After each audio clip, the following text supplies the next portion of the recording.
जहां मंच पर 3 तस्वीरें लगी हैं, ये तो हैं ही तीनों, लेकिन लाखों लाख लोगों ने जीवन दिया है। अगर हम याद करें कि किस तरीके से आजादी की लड़ाई लड़ी गई, तो 1857 मेरठ जहां से लड़ाई शुरू हुई, और उस लड़ाई में अगर हमारी कामयाबी मिल जाती तो शायद हमें बहुत सारे अपने लोगों को खोना नहीं पड़ता। हमें अपने नेताओं को इतना, चाहे वो भगत सिंह हमें दिखाई दे रहे हैं, अगर कोतवाल, धन सिंह, गुर्जर, उनकी आजादी की लड़ाई उसी समय कामयाब हो जाती तो शायद हमें नौजवान भगत सिंह को खोना नहीं पड़ता। आज जब हम कोतवाल, धन सिंह, गुर्जर को याद कर रहे हैं, वहीं राम मनोहर लोहिया जी को याद कर रहे हैं, भगत सिंह को याद कर रहे हैं, और न जाने कितने क्रांतिकारी हैं जिनकी कुर्बानी की वजह से हमें आजादी मिली है। और ये मौका इतना अच्छा है कि हमें जहां अपनी आजादी की लोगों का सम्मान करना है, वहीं हमें यह भी याद रखना है कि जो हालात पैदा हो गए हैं, अगर यही हालात बने रहे हमारे देश और समाज के सामने, तो शायद हमारा देश एक बार फिर गुलामी की तरफ चला जाएगा। जिन्होंने इतिहास के पन्ने पलटे होंगे, इतिहास को जो समझते होंगे, जाना होगा, वो जानते होंगे कि भारत में एक ईस्ट इंडिया कंपनी आई थी। भारत में व्यापार करने के लिए, कारोबार करने के लिए एक ईस्ट इंडिया कंपनी आई थी और इस देश को गुलाम बना दिया। जिन्होंने इतिहास पढ़ा होगा वो जानते होंगे, जो एक कंपनी थी वो सरकार बन गई। केवल एक कानून पास हुआ था, एक कानून पास हुआ, ब्रिटेन में एक कानून पास हो गया उसी समय। एक कारोबार करने वाली कंपनी, ईस्ट इंडिया कंपनी सरकार बन गई, और ऐसी सरकार बनी जिसने हमारे देश को गुलाम बना दिया। हमारा हर तरीके से, आर्थिक रूप से, सामाजिक रूप से, राजनीतिक रूप से जितना नुकसान अंग्रेजों ने किया, शायद उतना कभी हमारे भारत का नुकसान नहीं हुआ होगा। आर्थिक रूप से नुकसान हुआ, हमारी जो चीजें थी कारोबार कर करके यहां से लेके चले गए, समाज को तोड़ दिया, समाज को तोड़ने का काम किया, और राजनीतिक ऐसा हस्तक्षेप छोड़ गए हैं कि अगर हमारा देश उस समय गुलाम था, ऐसी संस्थाएं बना दी कि अगर हम लोग बाहर भी निकलना चाहते तो बाहर राजनीतिक रूप से नहीं निकल सकते। आज के जो हालात हैं, हमें याद करना चाहिए कि जो भी शहीद हुए वो सब किसान और गरीब के बेटे थे। बताओ, कोतवाल, धन सिंह किसान के बेटे थे कि नहीं थे? ये जो मंच पे हमारे, आपके और नौजवानों के नौजवान दीवाने हैं जिनके, बताओ, सरदार भगत सिंह किसान के बेटे थे कि नहीं थे? और आज भी हमारे देश की सेवा करने में किसान लगा हुआ है। आज भी देश की अर्थव्यवस्था को कोई बचा रहा है तो हमारा किसान बचा रहा है।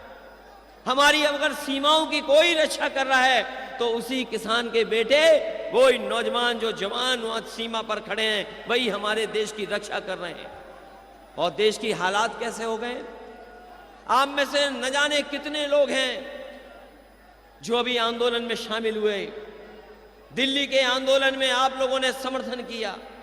यही खड़े हमारे नेता यहां मंच पर बैठे हैं, ये भी समर्थन कर रहे हैं किसानों के आंदोलन का। आप में से भी लोग हैं जो किसान का आंदोलन का समर्थन कर रहे हैं, क्योंकि जो कानून बन गए हैं, अगर इन कानूनों से नहीं लड़ा गया, एक बार तो ईस्ट इंडिया कंपनी ने हमें गुलाम बना दिया था, वो कब सरकार बन गई पता ही नहीं लगा।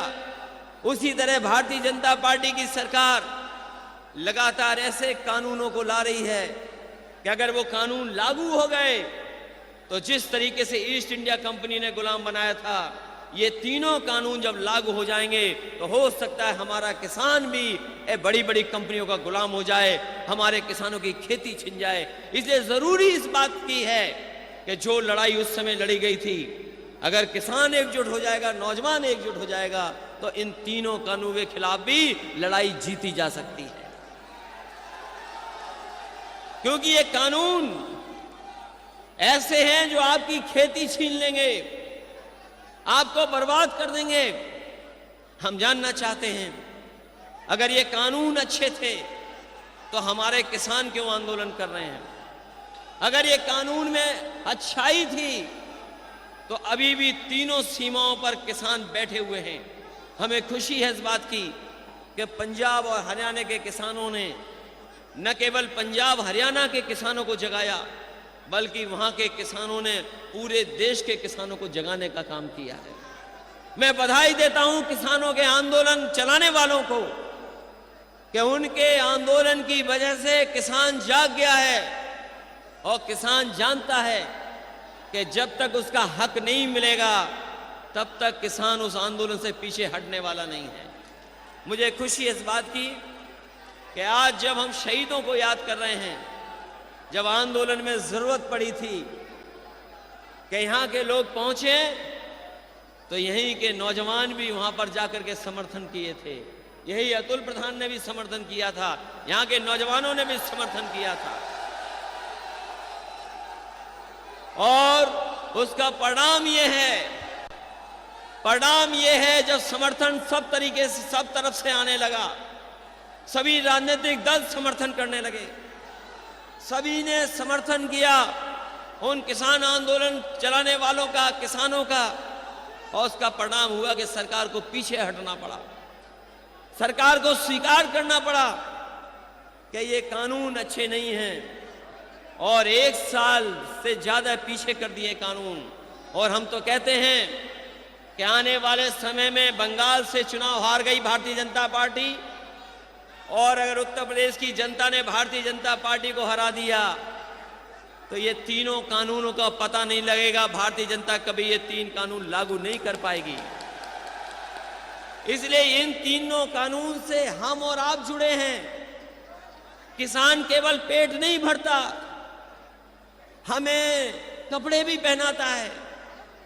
हमारा किसान जहां पेट भरता है सबका, वहीं जो आज हम कपड़े पहने घूम रहे हैं, जो कपड़े पहनते हैं वो भी किसान की देन है। तो सोचो, हमारा जो इतना बड़ा लोकतंत्र, जो गांव का लोकतंत्र है, जहां आबादी के सबसे ज्यादा लोग गांव में रहते हैं, उनके साथ कितना भेदभाव करने का काम भारतीय जनता पार्टी कर रही है। हमारे किसान जो हमारा पेट भर रहे, जो हमें कपड़े पहना रहे, उनके साथ कैसा सरकार व्यवहार कर रही है। उन्हें कह रही है आतंकवादी हैं, उन्हें कहती है ये पाकिस्तान और चीन के समर्थक लोग हैं, कहते हैं कि ये किसान आंदोलन जो चला रहे हैं वो एंटी सोशल हैं, एंटी नेशनल हैं।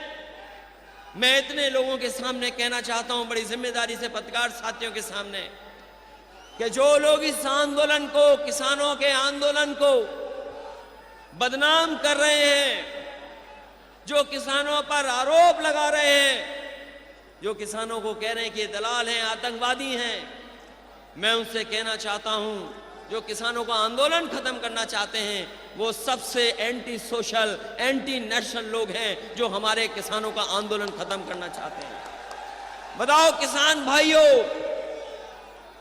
आपका भी धान था खेतों में, धान का एमएसपी कहां मिल गया आपको? हमारे किसानों को धान का एमएसपी नहीं मिल पाया। 1800 रुपए जो सरकार ने तय किए वो किसी किसान को नहीं मिले। बताओ किसी किसान को मिले हो तो बता दो हमें।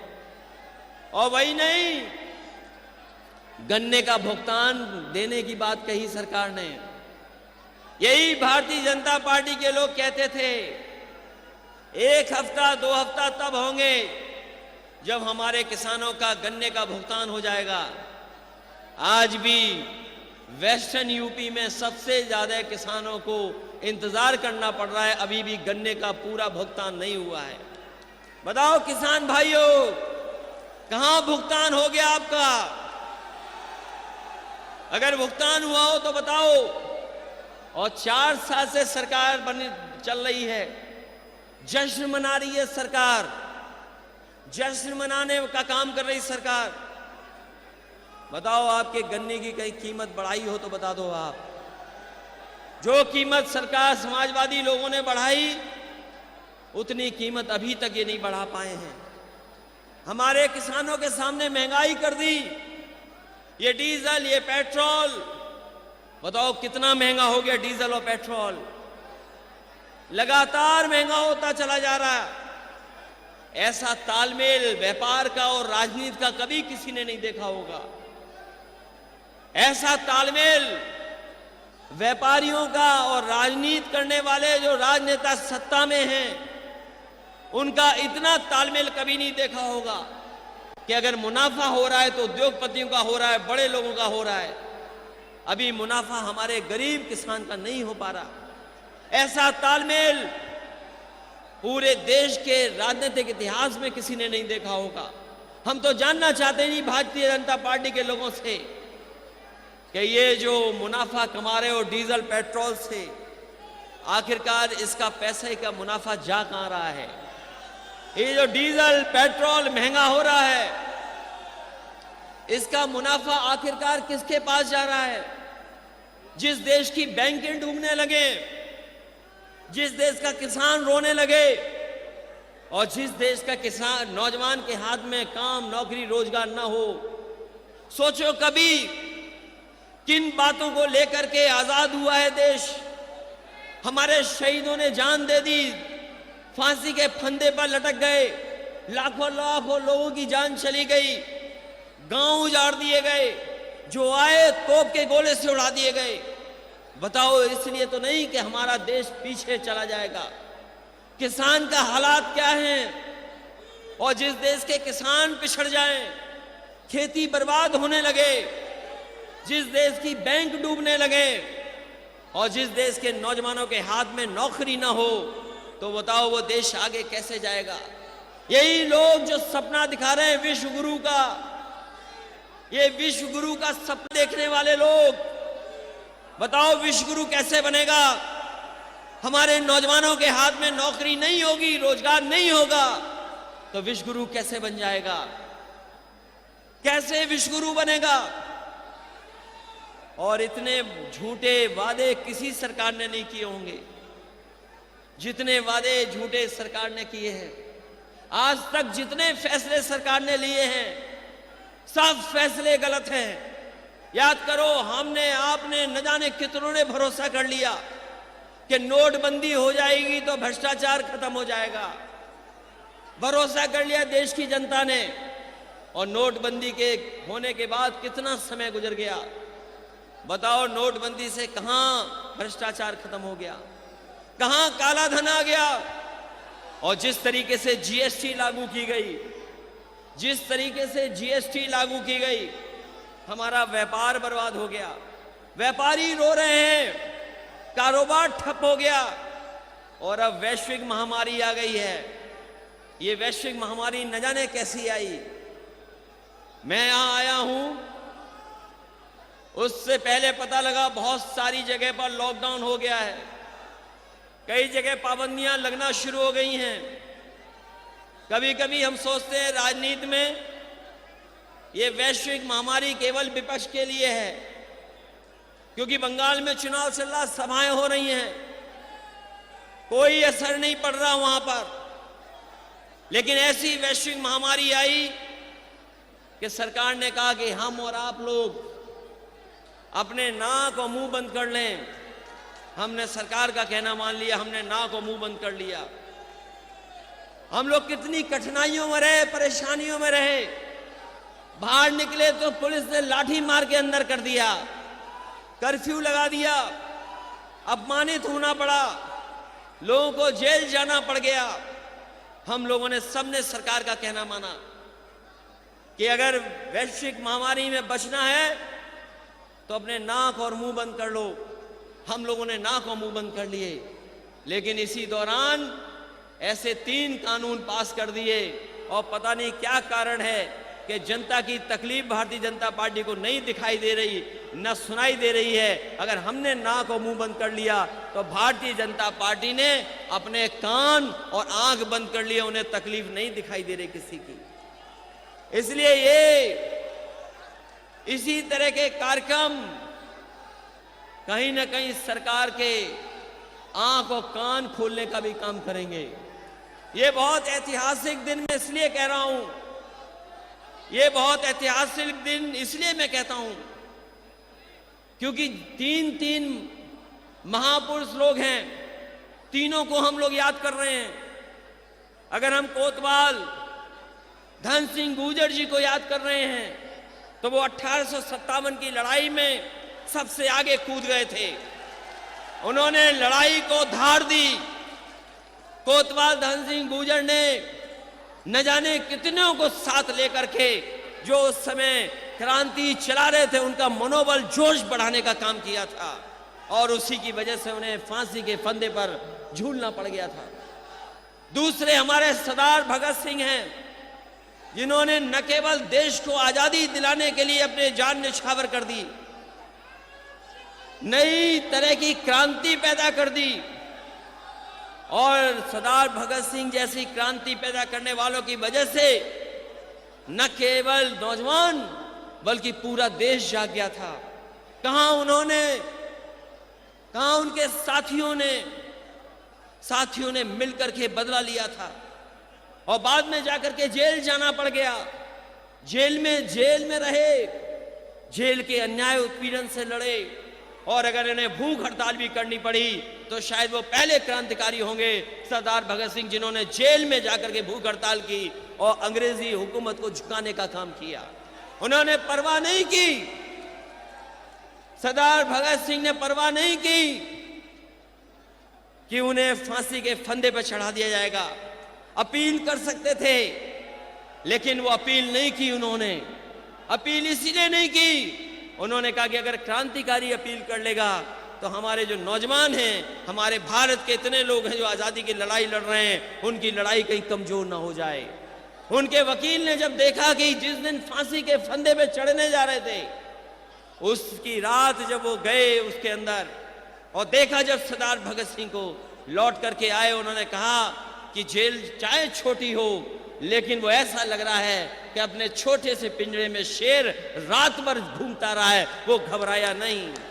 ऐसे सरदार भगत सिंह। और वही हमारे डॉक्टर राम मनोहर लोहिया, जिन्होंने आजादी से लेकर के आजादी के बाद जो हमारे देश की दिशा हो, हमारे देश की रास्ता क्या हो, वो कांग्रेस के खिलाफ जो गलत रास्ते पे चली गई थी, उस पार्टी के खिलाफ उन्होंने एक देश को समाजवादी भारत कैसे बने। अगर हमारे क्रांतिकारी जनक और कोतवाल धन सिंह गुर्जर जी आजादी के 1857 की क्रांति के पहले लड़ाई के अगर आंदोलन शहीद थे, आंदोलनकारी अगर माना जाए, तो वहीं सरदार भगत सिंह भी सोशलिस्ट मूवमेंट को आगे बढ़ाने वाले पहले हमारे शहीद थे। और तीसरे जो हमारे राम मनोहर लोहिया, जिनके सिद्धांत पे आज भी हम लोग चल रहे हैं, जिनके कार्यक्रमों को, योजनाओं को लेकर के लगातार पार्टी ने संघर्ष किया है। और आज भी मैं कहता हूं, इस दिन जब हम शहीदों को याद कर रहे हैं, अगर देश का भविष्य कोई विचारधारा बना सकती है तो वो समाजवादी विचारधारा है, कोई दूसरा विकल्प नहीं है। क्योंकि गैर बराबरी के खिलाफ, अन्याय के खिलाफ, वंचितों को हक दिलाने का पक्ष में और हमारे अल्पसंख्यक मुसलमान भाइयों को हक देने का काम अगर कोई कर सकता है तो यही विचारधारा है, जो समाजवादी विचारधारा है। आज हमें मौका मिला है, सौभाग्य हमारा, और हम समाजवादियों का और सब लोगों का सौभाग्य इसलिए भी है कि हस्तिनापुर जैसी जगह हम लोगों को बोलने का मौका मिल रहा है। हमें तो कई बार ये बोला जाता है, हमें तो ये कई बार बताया जाता है कि हस्तिनापुर का इतिहास यही है कि जो जीतता है यहां पर उसी की सरकार बनती है लखनऊ में जाकर के। और हस्तिनापुर से ज्यादा न्याय और अन्याय की लड़ाई किसी ने नहीं देखी होगी। यही हस्तिनापुर है जिसकी वजह से कितनी बड़ी महाभारत हो गई, कितनी बड़ी लड़ाई हो गई। और ऐसी महाभारत हुई कि आज भी हम लोग महाभारत को जानना चाहते हैं और गीता को पढ़ना चाहते हैं। आज भी दुनिया में गीता से बेहतर कोई हम दुनिया में किताब नहीं होगी जो किताब गीता की है। तो अगर हस्तिनापुर का ये परिचय है, अगर हस्तिनापुर का ये सौभाग्य है कि जो जीतता है वही सरकार बनाता है, तो हम तो कहेंगे अपने हस्तिनापुर के सभी बुजुर्गों से, नौजवानों से कि समाजवादियों को मौका दीजिए, समाजवादियों की मदद करिए इस बार। और मदद इसलिए करिए, वैसे तो अगर मंच पे आप देखोगे स्वामी जी से सुंदर मुख्यमंत्री नहीं